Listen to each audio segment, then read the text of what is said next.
Question और पूछना है आपसे।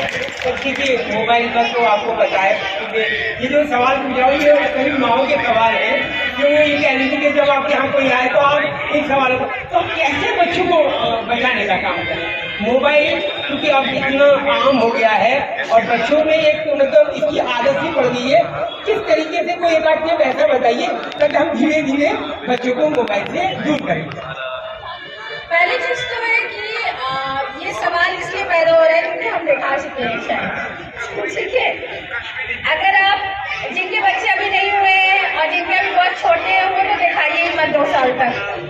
दूसरा ये कि मान लीजिए आपने अपने बच्चे को दिखाना शुरू कर दिया है और अब वो बहुत ज्यादा मतलब रिजिड बिहेवियर कर रहे हैं कि नहीं नहीं मुझे देखना ही है, लड़ रहे हैं झगड़ रहे हैं, आप उनका मोबाइल एकदम स्टॉप करें। धीरे धीरे कुछ भी नहीं होता है। आपको क्या करना है कि बेटा आपको मोबाइल लेनी चाहिए, नहीं का मतलब नो का मतलब नो। जरा सा मुस्कुराएंगे आप मान जाएंगे, जरा सा रोएंगे आप मान जाएंगे। ये माँ बापों की कमी होती है। तो इस कमी पे दिल में थोड़ा पत्थर रखिए। अगर आप 2-4 बार ये करेंगे कि मोबाइल आपने ले लिया और कह दिया नहीं देंगे, वो अगर आधे घंटे रो रहा है या 1 घंटे रो रहा है आप इरिटेट मत होइए। ये नहीं कि आधे घंटे रोने वाला है बच्चा रो रहा है दे दो, उधर से सासू माँ ने बोला दे दो, इतना क्या रुला रही हो बच्चे को, तब तो वो कंट्रोल नहीं होगा। लेकिन आप सबको ये समझना होगा कि ये आप जहर दे रहे हैं बच्चे को। जिस दिन आपने ये सोच लिया कि मोबाइल एक जहर है और आप जहर दे रहे हैं बच्चे को, आप अपने बच्चों में से किसी को भी जहर तो नहीं देना चाहते होंगे, ठीक है। कोई भी पेरेंट्स, आपको क्या करना है, बच्चों से मोबाइल लेना है और लेने के बाद वो रो रहे हैं तो उसे रोने दीजिए थोड़ी देर तक।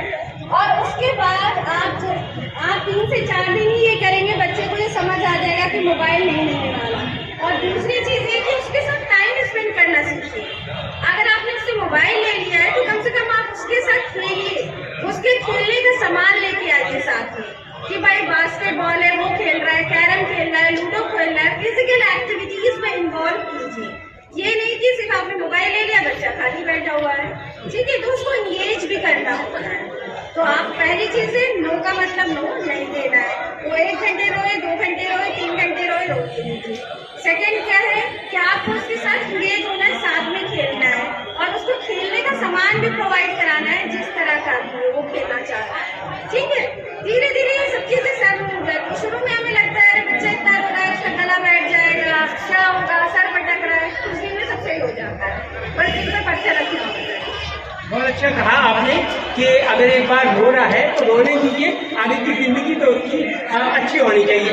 आगे और भी कोई सवाल होंगे तो हम आपको